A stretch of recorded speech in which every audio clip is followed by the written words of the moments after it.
Hello, allez, c'est reparti pour un petit tuto vraiment spécifique thermique.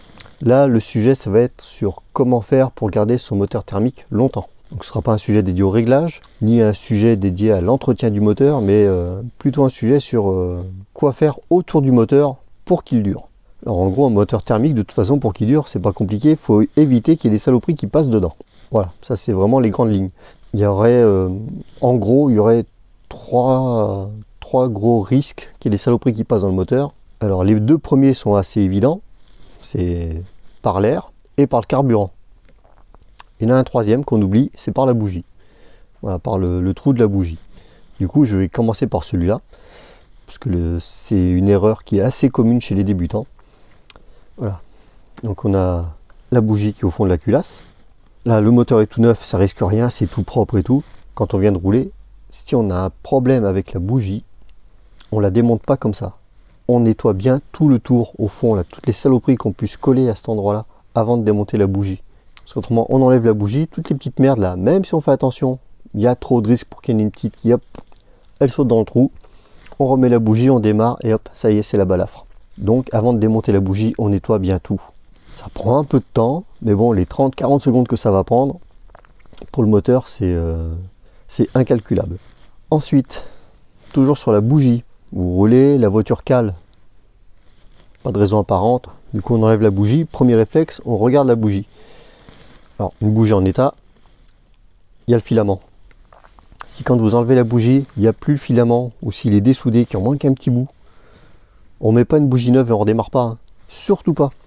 Ce filament, bien souvent comme métal, c'est du tungstène, c'est très dur, ce sera plus dur que quoi qu'il arrive que la chemise et le piston. Donc on redémarre pas le moteur tant qu'on ne sait pas ce qu'est devenu le filament. Il y a de fortes chances qu'il soit ressorti par l'échappement, ça arrive assez couramment, mais il y a aussi des chances pour qu'il soit resté dans le moteur. Et qu'à un moment, en fait, on remet une bougie neuve, le moteur va redémarrer, le filament qui est tombé, lui, il se balade quelque part là-bas dedans, à un moment il va remonter par un transfert, et puis il va passer entre la chemise et le piston. Et là, ça va être une balafre, mais sévère, très sévère. Donc, voilà, s'il manque le filament sur la bougie, on arrête tout, on démonte le moteur. Ça peut paraître chiant, mais voilà. Après, c'est à vous de voir si vous voulez garder votre moteur longtemps ou pas. Mais là, si le filament est resté dans le moteur, à moi la peur. Bon, après, on va attaquer du coup les parties plus classiques, plus communes, qu'on connaît un peu plus. Voilà. On va parler du coup du filtre à air. Alors, le filtre à air. On roule pas sans filtre à air. On peut démarrer comme ça sur l'établi, le moteur sans filtre à air. Ouais. Ça se tolère.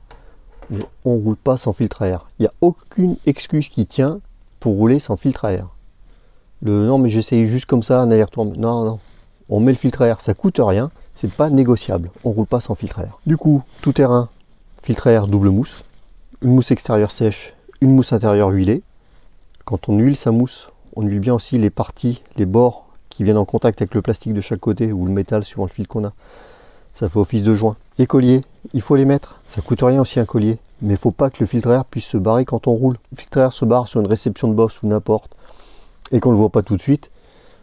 Aussi bien ça fait 30 secondes où le moteur peut avaler de la poussière. Donc voilà.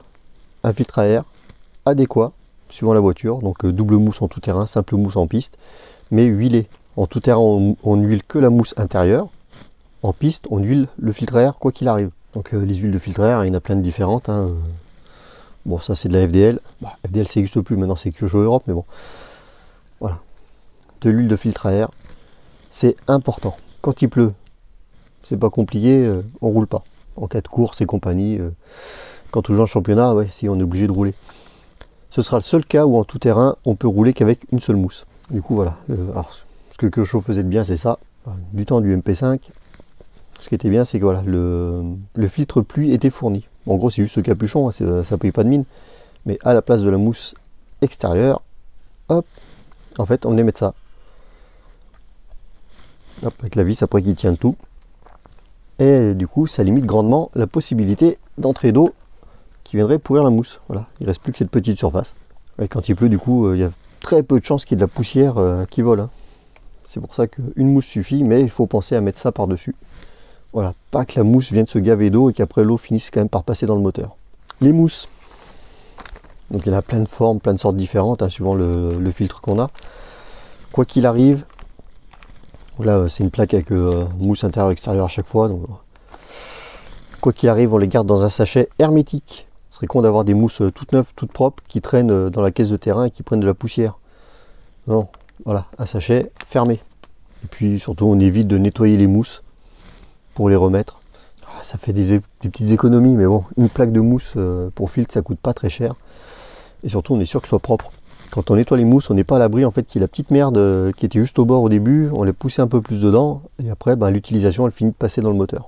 Ensuite, un autre risque pour le moteur de prendre des saloperies, c'est par le carburant. Alors, premier truc, carburant, on utilise du bon carburant et récent. Si c'est un bidon qui a été ouvert il y a un petit moment, qui a pris l'humidité, parce que ce carburant aspire l'humidité quand même. Alors du coup, avec du vieux carburant, on peut démarrer un moteur, même si c'est pas conseillé. Par contre, voilà, s'il est chargé en humidité, c'est l'humidité qui va se retrouver dans le moteur. Ça, c'est pas bon. Donc du carburant récent. En plus, ça facilite les réglages et tout ça. Ensuite, on met un filtre à essence. Certains réservoirs ont déjà un filtre intégré. S'il n'y est pas, on en rajoute un. C'est pas compliqué, on coupe la durite et on reclipse de chaque côté. Et on a notre filtre. Donc un filtre, si possible, on prend un filtre avec, voilà, ce genre de petites choses à l'intérieur. Des fois, on a juste une simple petite grille, mais les mailles sont tellement larges que ouais, ça filtre, mais pas grand chose. Donc voilà, si on peut, on préfère ce genre de filtre. Ceci n'est pas un filtre à essence. C'est joli comme pièce, ouais, c'est anodisé et tout. C'est pas un filtre, c'est un refroidisseur. On l'utilise pas. Là, faites comme vous voulez. J'ai pas d'avis à vous donner. Personnellement, avec ou sans, j'ai pas vu de différence. De temps en temps, on est amené quand même à nettoyer notre filtre à essence. Quand on le nettoie, bon, du coup on l'ouvre, on nettoie ce petit tamis. Donc généralement on se débrouille pour que les saletés arrivent par l'extérieur du tamis. Donc dans ce cas-là, notre filtre on le mettrait dans ce sens-là, l'essence arriverait par là et là repartirait vers le moteur. Le fait que l'essence arrive par l'extérieur du tamis, c'est vraiment plus facile à nettoyer que d'aller chercher les saletés par le petit trou ici. Mais quand on remonte notre filtre à essence, on le remet bien dans le même sens. Voilà. À partir du moment où on a mis le filtre dans un sens, il faut toujours le remonter dans le même sens. Parce que si l'essence arrive là, les saletés s'agglutinent, on démonte pour je ne sais quelle raison, hop, on le remonte à l'envers, toutes les saletés arrêtées dans un sens, on les catapulte dans le moteur direct.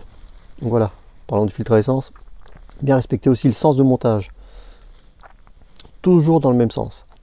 Ensuite, quand on a fini de rouler, une petite goutte de ça, peu importe la marque, c'est de l'after run. On enlève la bougie, on met quelques gouttes dedans, c'est de l'huile. Ça va bloquer le fait que le carburant restant un peu dans le moteur puisse absorber de l'humidité et faire piquer le moteur. Voilà. On en met quelques gouttes par la bougie, on fait tourner le volant pour bien répartir. Et c'est nickel. On peut aussi en mettre une goutte dans le carbu, ou le mieux c'est de défaire la durite et en mettre un petit peu par la durite d'arrivée d'essence. Après, une fois qu'on a mis dans la durite, on met le moteur sur le banc ou à la tirette, on bouche l'échappement, on actionne la tirette plusieurs fois, ou on met un coup de bande de démarrage, et ça va aspirer tout doucement du coup l'huile qu'on aura mis, donc l'after run qu'on aura mis dans la durite. Et voilà, comme ça moi ça fait tout le circuit et ça évite aussi que de l'essence s'évapore et qu'il reste de l'huile figée au niveau du pointeau. Donc voilà, c'est pas grand chose tout ça, mais c'est vraiment des bricoles qui vont faire que votre moteur va durer plus longtemps. Bon, après il y a le réglage qui influe aussi, l'utilisation qu'on en fait, les températures. Et voilà, déjà, tout ça, faut le respecter. Ça va grandement vous aider, vous faire des économies aussi. Et votre moteur va vous remercier. Voilà, bon, c'est tout sur ce sujet. Et puis je vous dis à bientôt pour un prochain tuto. Salut!